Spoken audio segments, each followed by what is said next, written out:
Mesdames, Messieurs, bonjour. Alors, mon sujet sera « Approche la vieillesse dans le christianisme naissant » et je commence par Jésus et le mouvement de Jésus. Si on réfléchit au thème de la vieillesse et si on pose la question de la manière dont on s'occupe des personnes âgées dans le Nouveau Testament, il faut se rendre à l'évidence, Jésus et ses disciples étaient relativement jeunes. Et Jésus lui-même est mort à l'âge de 30 ans environ. Tant lui-même que la plupart de ses disciples semblent avoir été célibataires. On peut même considérer que le noyau dur de son mouvement était constitué par des gens relativement jeunes, issus d'un milieu simple. Habités par le message du royaume de Dieu qui allait tout changer et qui, croyait-il, avait déjà commencé à se déployer, ils avaient laissé leur métier, leur famille, pour parcourir à pied la Galilée et les régions avoisinantes. Le rapport de Jésus à sa propre famille ne semble pas avoir été des meilleurs. Selon Marc 3, sa mère et ses frères ont cherché à le ramener manu militari à la maison, persuadés qu'il avait perdu la tête. Quant aux familles de ses disciples, elles n'ont sans doute guère été enthousiastes lorsque Jésus a appelé leurs enfants et ceux-ci ont abandonné leur métier pour s'engager de manière radicale à la suite de celui qui, répondant à quelqu'un qui demandait la permission d'enterrer son père avant de le suivre, déclara « Laisse les morts enterrer les morts ». Méprisant par là les devoirs de piété fondamentaux vis-à-vis des aînés. Dès lors, suivre Jésus signifie quitter de manière irréversible le tissu social et rompre le contrat générationnel. Jésus allant jusqu'à dire « qui ne haït pas son père ou sa mère ne peut pas être mon disciple ». Ici, c'est le commandement relatif aux aînés qui est remise en cause, à savoir l'obligation faite aux enfants de fournir nourriture et vêtements à leurs vieux parents et tous les soins nécessaires, y compris l'organisation par le fils d'un enterrement digne. Le fait que Jésus ait recruté ses disciples surtout parmi les gens qui, selon nos critères, sont encore assez jeunes, n'est pas surprenant. Être disciple va de pair avec le fait d'être jeune. On le voit notamment dans le livre des Jubilés et dans beaucoup de nouveaux mouvements religieux. Là, le motif de la vieillesse et du vieillissement n'est pas abordé.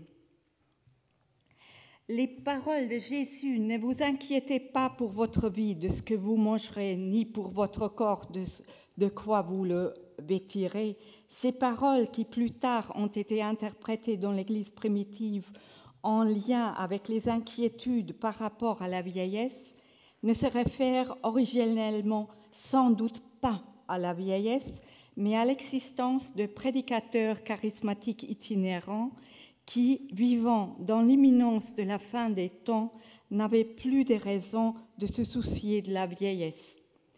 Le seul propos qui traite directement du problème de la vieillesse au sein du mouvement de Jésus se trouve en Marc 7, dans le contexte de la confrontation entre Jésus et les pharisiens qui lui reprochent sa pratique libérale des règles de pureté préconisées par la tradition des anciens.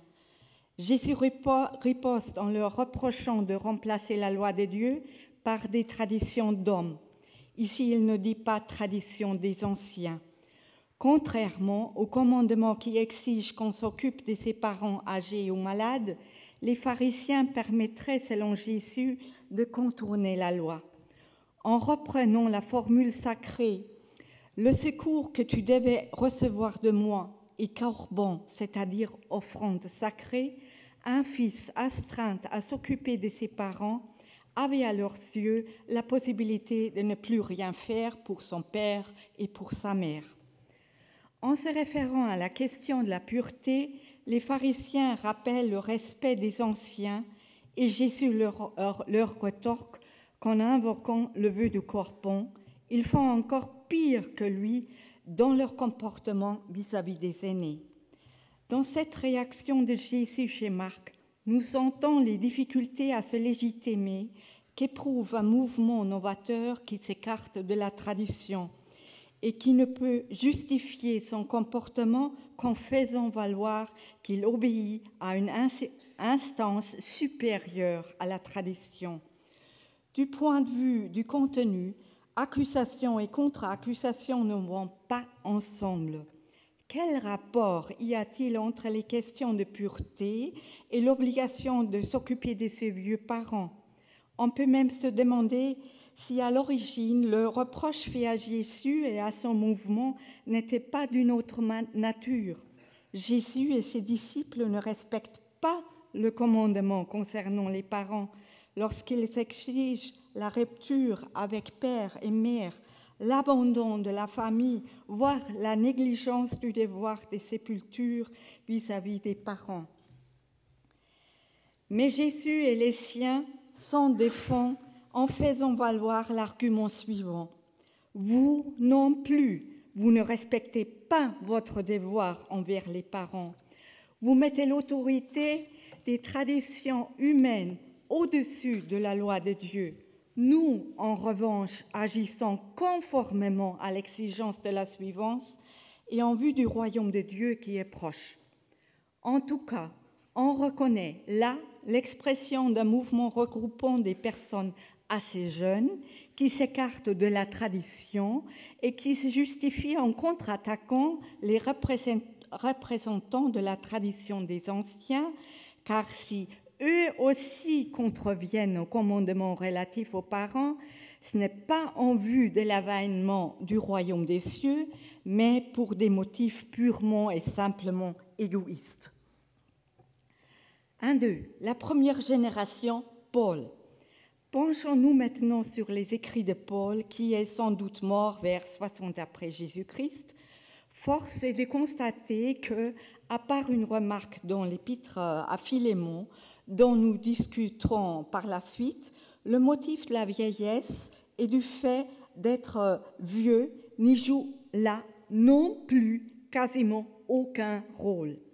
Ainsi, dans la célèbre formule de baptême reprise dans l'épître aux Galates, il n'y a plus ni juif ni grec, il n'y a plus ni esclave ni homme libre, il n'y a plus ni homme ni femme, car vous tous, vous êtes un en Jésus-Christ. On notera que l'amour que l'Antiquité voue aux formules binaires concernant la vieillesse ne va pas jusqu'à pousser l'auteur à proposer une formule du style « il n'y a plus ni personne âgée ni personne jeune ». Il en va de même dans la première épître aux Corinthiens, où l'on rencontre à plusieurs reprises divers groupes ou types de personnes, mais pas la distinction entre jeunes et vieux, c'est-à-dire l'évocation thématique de la vieillesse. Du reste, les termes presbyteros, presbyteroi n'apparaissent jamais chez Paul et c'est probablement pour différentes raisons, à la fois théologiques et pratiques. Je me bornerai ici au point suivant, l'importance de l'esprit dans la première épître aux Corinthiens. L'esprit ne tient pas compte des classes d'âge conventionnelles. Au sein de ce mouvement des premiers temps de l'ère chrétienne, que l'on peut assimiler à une secte conversionniste de première génération, il n'était peut-être guère possible sur le plan pratique de recruter suffisamment d'aînés pour assumer les fonctions dirigeantes.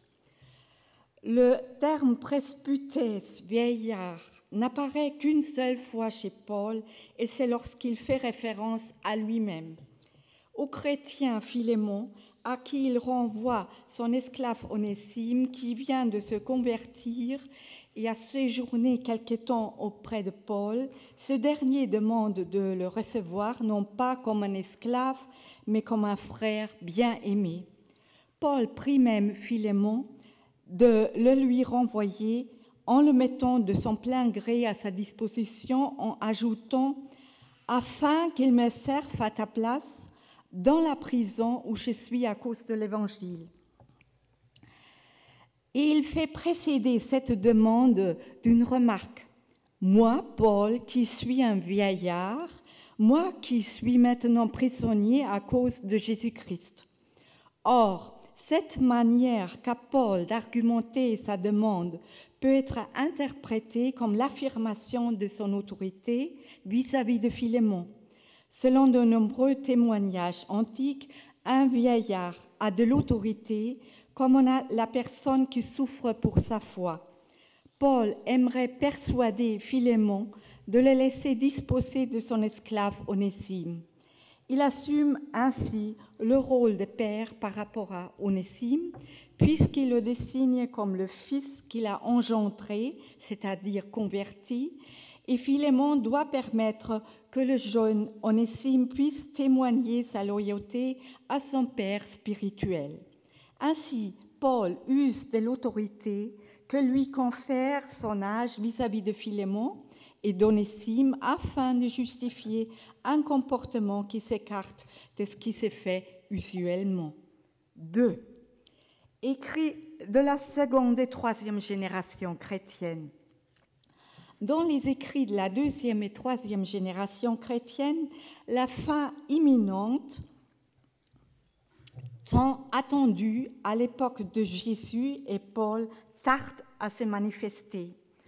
Entre-temps, les communautés se sont structurées si bien que des personnes âgées apparaissent en tant qu'acteurs, aussi bien dans les évangiles que dans les épîtres pastorales tritopoliniennes, mais le thème de la vieillesse y est abordé différemment. Les évangiles le font de manière narrative, les épîtres pastorales sous forme de lettres parénétiques, alors exhortatives. 2.1. Si, selon ce que nous pouvons observer, les textes narratifs, selon ce que nous pouvons souvent observer, les textes narratifs sont généralement plus réalistes que les paranèses, il est frappant de constater que Luc, dans les récits sur l'enfance de Jean-Baptiste, de Jésus, parle des personnes âgées de manière positive, voire en les idéalisant. Il en va ainsi du couple formé par Élisabeth et Zacharie, qui, très âgé et resté sans enfant, finit par avoir un fils. L'accent porte davantage sur la femme que sur le mari. Élisabeth aussi, bien que Zacharie s'exprime dans un langage prophétique. Lors de la présentation de Jésus au temple, la jeune famille rencontre d'une part un homme âgé et d'autre part une femme très âgée, Simeon et Anne. Ici encore, l'accent est mis sur la femme, qui est la seule dont on connaisse la biographie. Après avoir vécu 7 ans avec son mari, elle est restée veuve. Elle a maintenant 84 ans, voire plus, car le texte pourrait nous suggérer qu'elle est veuve depuis 84 ans. Aussi bien Simeon qu'Anne sont présentés comme des gens pieux, enracinés dans la tradition d'Israël. Ils parlent et agissent en tant que prophètes emplis de l'esprit et sont porteurs d'un espoir sur le point de se concrétiser. Ils voient plus loin que les jeunes parents et ceux qui les entourent. Ces personnes âgées sont donc montrées sous un aspect éminemment positif. Dans ces récits, l'accent porte davantage sur la femme que sur l'homme. Fait d'autant plus remarquable que dans la littérature philosophique païenne, les vieilles femmes sont plutôt dans l'ombre, alors que dans d'autres genres littéraires, comme la comédie par exemple, elles sont décrites de manière beaucoup plus négative que les hommes. Ce qui est encore plus frappant, c'est que les évangiles parlent des personnes âgées de manière presque idéalisée. Les traits les moins réluissants, propres au grand âge, ne sont guère abordés. 2.2. Si Dans la littérature narrative que nous venons d'examiner, les personnes âgées sont considérées de manière positive, voire idéalisées. On peut entrevoir derrière ces recommandations des épîtres tritopoliniennes une série d'aspects et de jugements relevant cette fois-ci d'une vision négative de la vieillesse, si l'on part du fait que ces exhortations venaient en quelque sorte contrecarrer les stéréotypes négatifs qu'on retrouve dans la littérature païenne relative à la vieillesse et que ces derniers, en dépit de toutes les exagérations, pouvaient traduire une réalité assez dure. On peut alors comprendre ces exhortations comme un contre-projet positif. Ainsi, en titre 2, le pseudo-Paul invite le chef de la communauté à exhorter les hommes âgés et les femmes âgées à se comporter selon la saine doctrine et à faire honneur en toutes choses à la doctrine de Dieu. Que les vieillards soient sobres, dignes, réservés, saints dans la foi, la charité, la patience.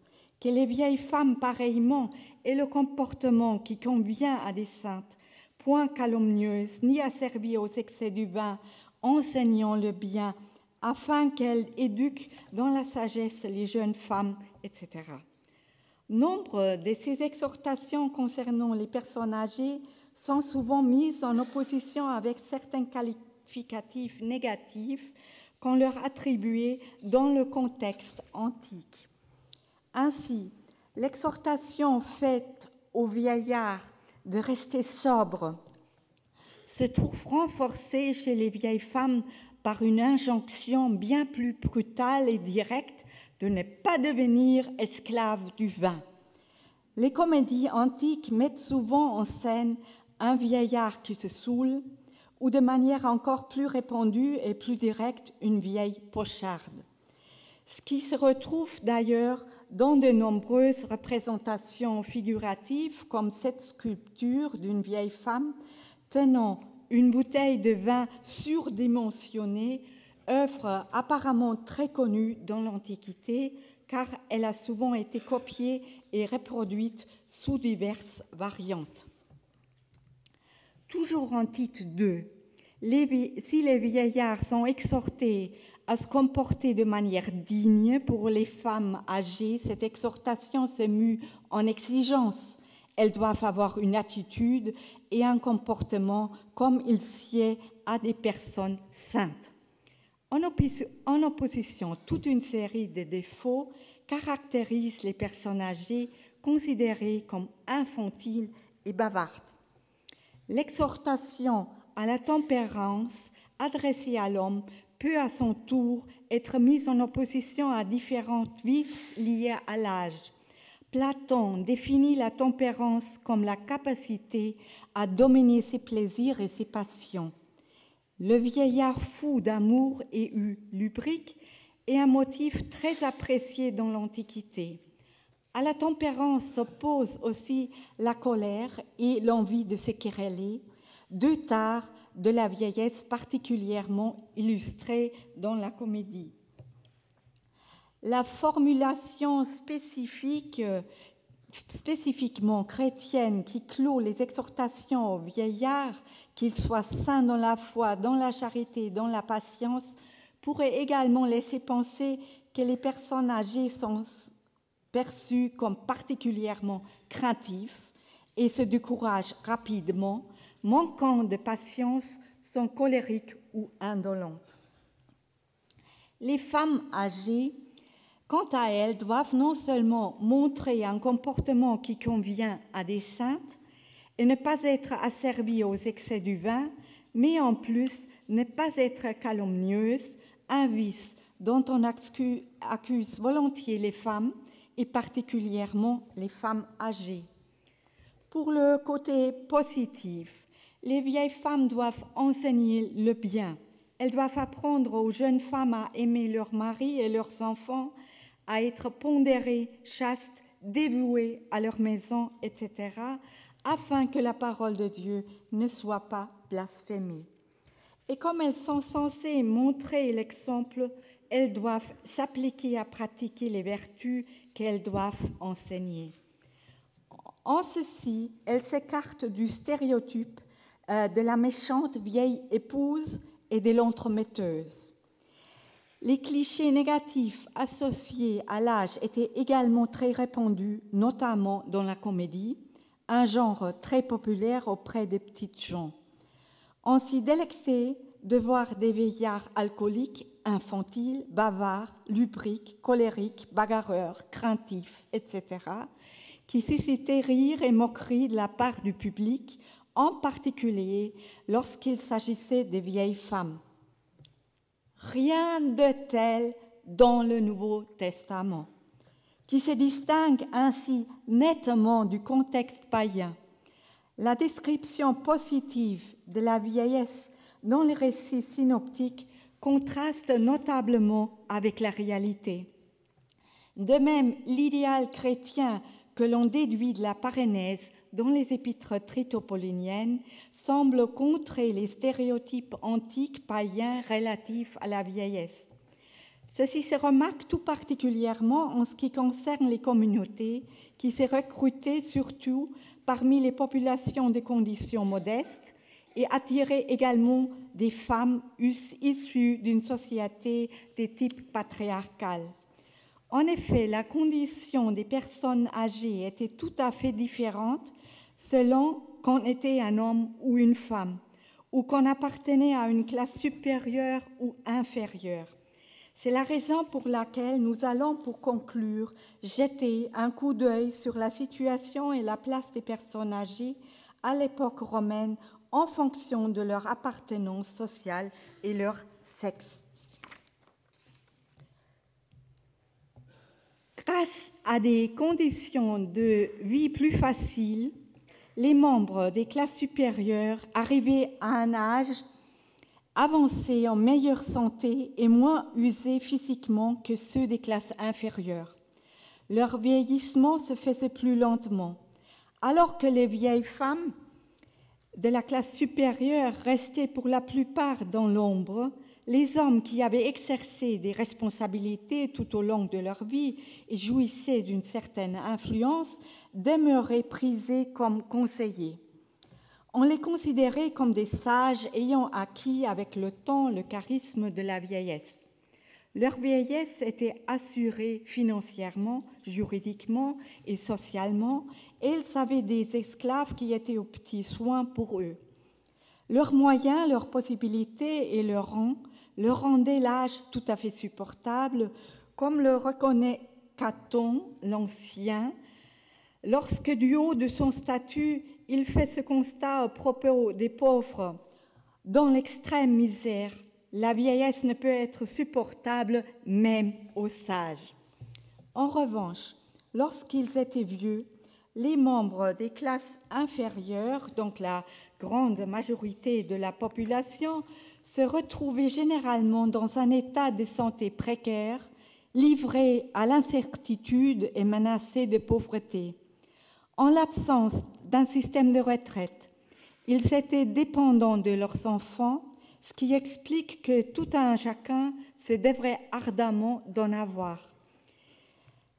Et comme ces derniers avaient eux-mêmes toutes les peines du monde à joindre les deux bouts, ils étaient submergés par cette prise en charge supplémentaire, ce qui rend particulièrement aléatoire l'entretien des vieillards. Ceux qui n'avaient pas d'enfants se retrouvaient dans une situation désespérée, et c'était particulièrement le cas pour les femmes seules sans enfants.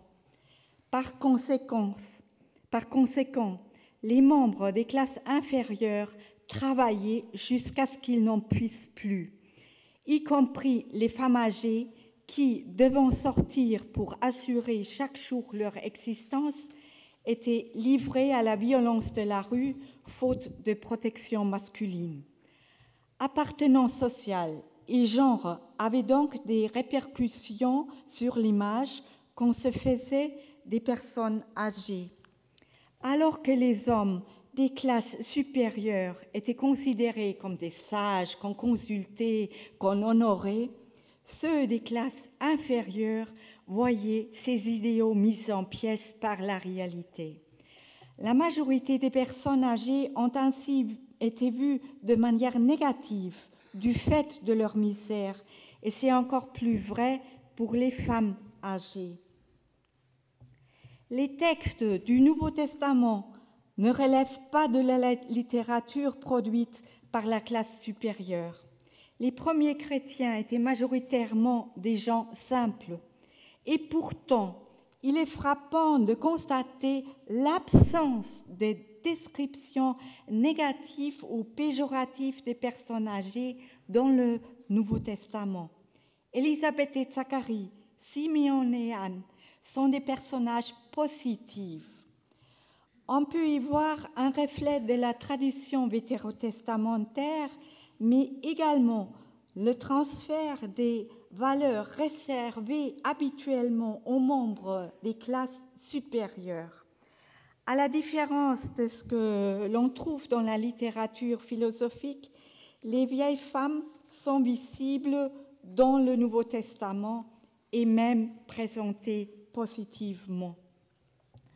Le groupe particulièrement faible des veufs, dont beaucoup vivaient dans la pauvreté, se trouvaient sans aucune ressource, était déjà considéré dans l'Église primitive comme un défi pour la communauté.